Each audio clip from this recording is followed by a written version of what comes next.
Thank you guys for tuning in with Juan Sada Diagnostics. Today we have a Mitsubishi Eclipse. The year, let me double check. It is a 2008. Customer complaint is that the vehicle does not start.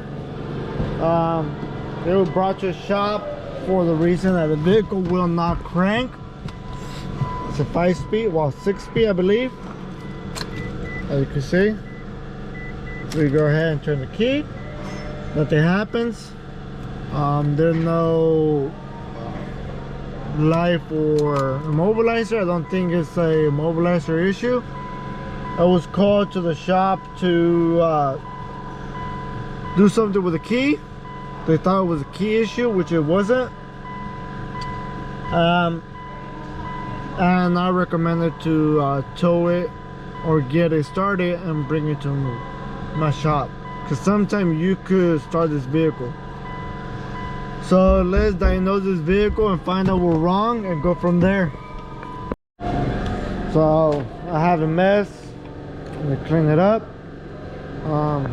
You can see over there the 3D printer is going at it. I have to organize. I've been organizing my drawers. You can see I've been making some trays. Still working around it. I'm going to do a couple other little things here and there to make this more suitable for my needs. But anyways, let's start at it. I'm going to clean all this up. We've been slow, so I'm going to do the most I can for what time I have. Always stay busy no matter what. Wrong program.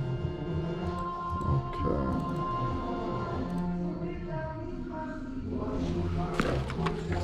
Let me see. Let me do this by VIN number. 4A38L35T79.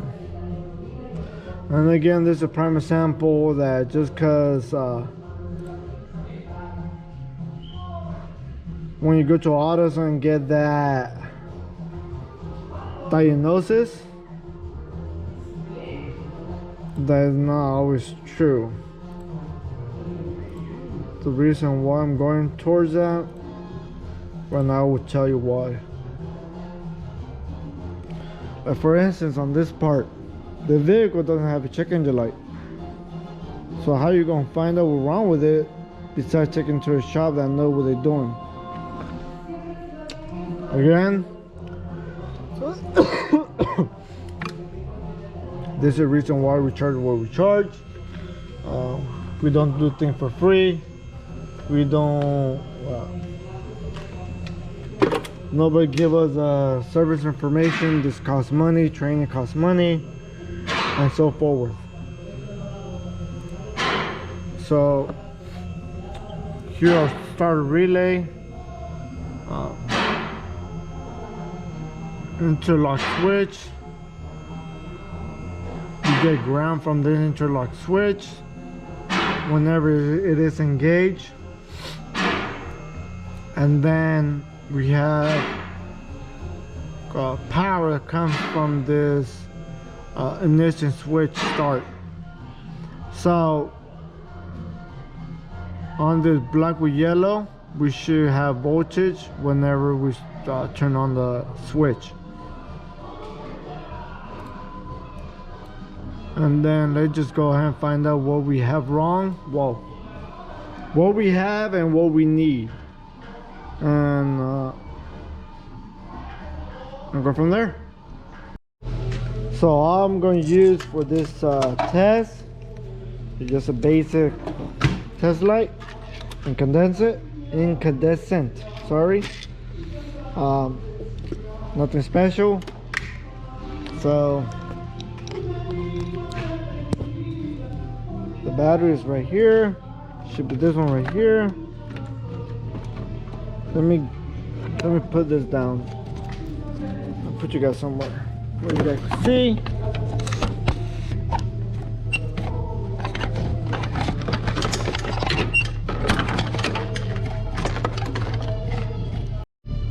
Hopefully right there you guys can see.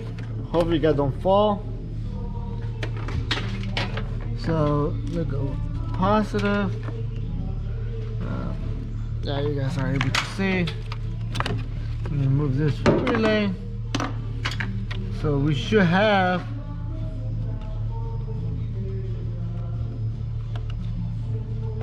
one of them is for our starter. So let's find out which one it is.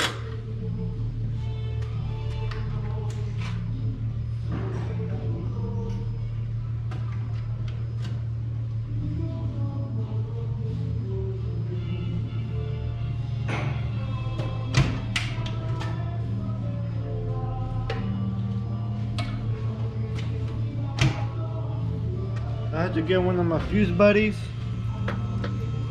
So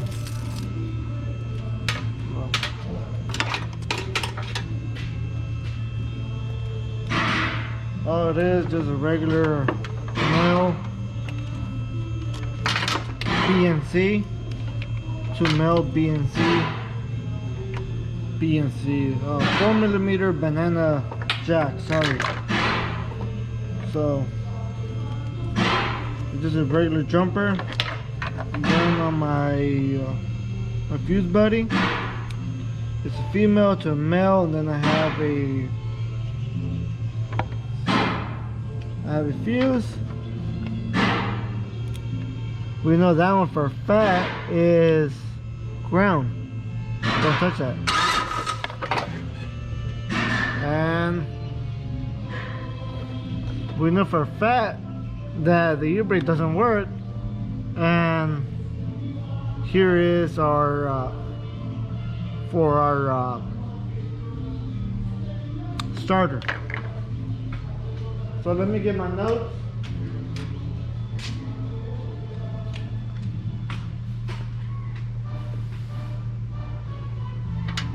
So now we're gonna start checking these, because we know for a fact this is our for a starter.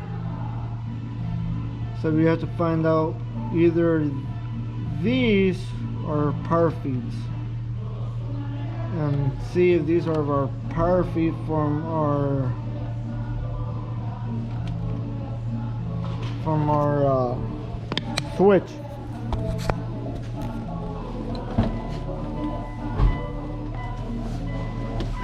Let me put this in. Let me put the brake, because again the e-brake doesn't work, which you guys gotta be careful. As you guys can see, that doesn't turn on. At this point I do think we have a faulty ignition switch. Let not guess, let's prove it.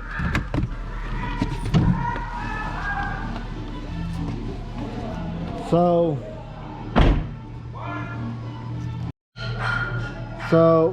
on the ignition switch, we have power feed coming from a fuse link 4 40 amp. It goes into pin 1, which is blue with yellow. When it goes to start, it comes out on this black with yellow on number 5. As you can see, we do have voltage there. Now let's start checking the main one. Give me one sec.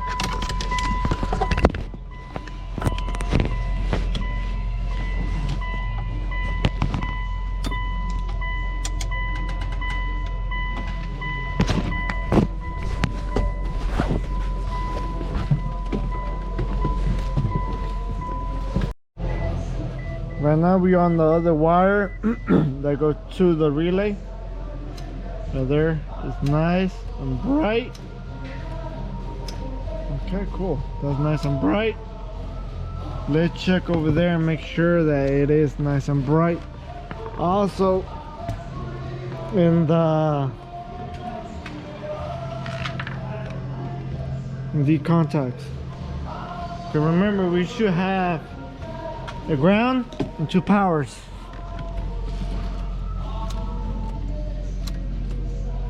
As you can see right there, lights up nice and brightly.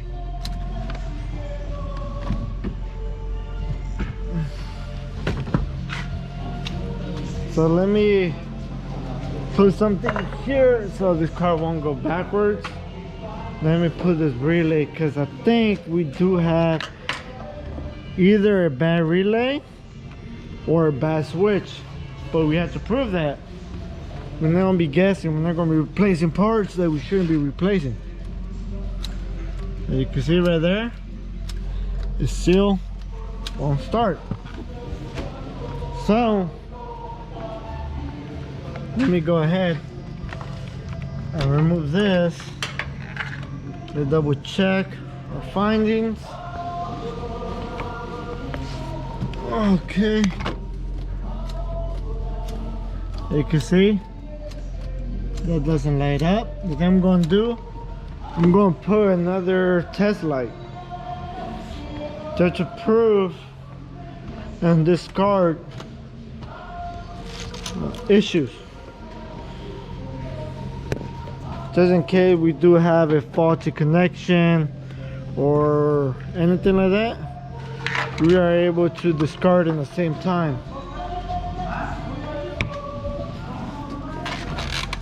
Okay, let me see. Give me 1 sec. Let me. You can see right there, it lights up. This one lights up too. I'm gonna keep on doing this until it fails.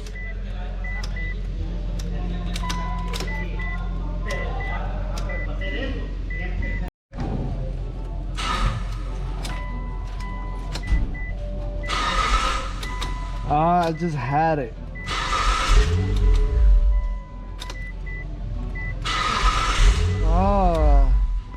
I'm going towards the switch, but it's not doing it. So at this point, I have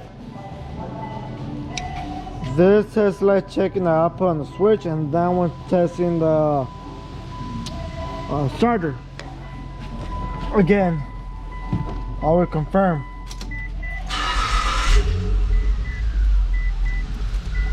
So what I want to do is be able to confirm the issue with the starter. If this lights up and that doesn't, bad relay. This and that lights up, bad starter. And then on top of that, we're gonna have to check the starter, see if there's an issue with voltage or ground. That why diagnosis is not cheap and our time is not free. You deserve to get paid just like everybody else.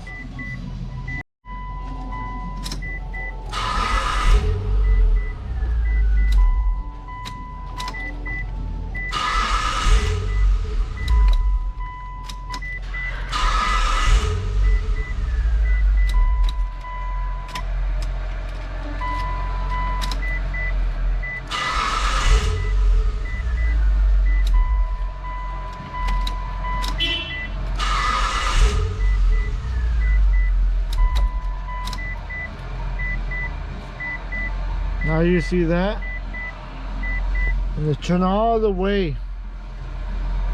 That's a bad switch. Or maybe we have two issues.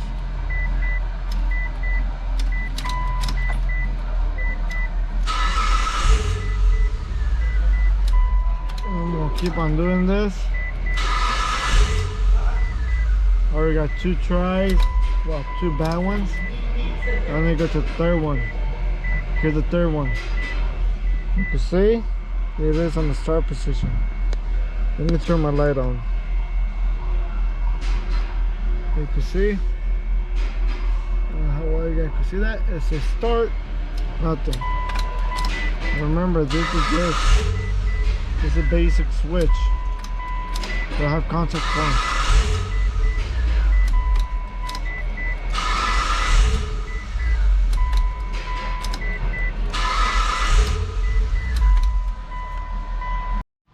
So we have the new ignition switch installed.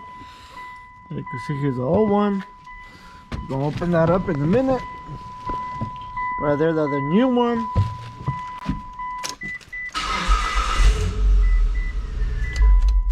You're gonna drive the vehicle for a couple days just to confirm the fix.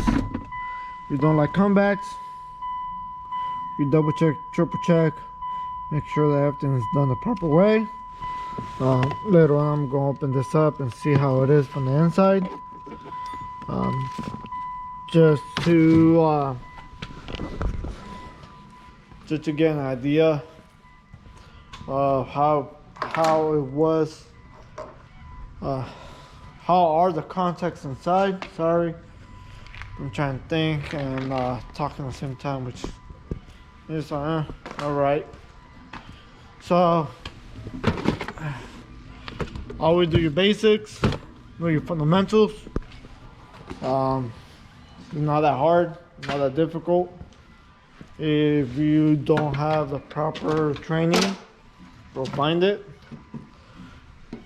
It's not that hard nowadays. There are a bunch of people that will give you that information, people that will help, but also there's a bunch of people that want that information just handed to them with no effort put.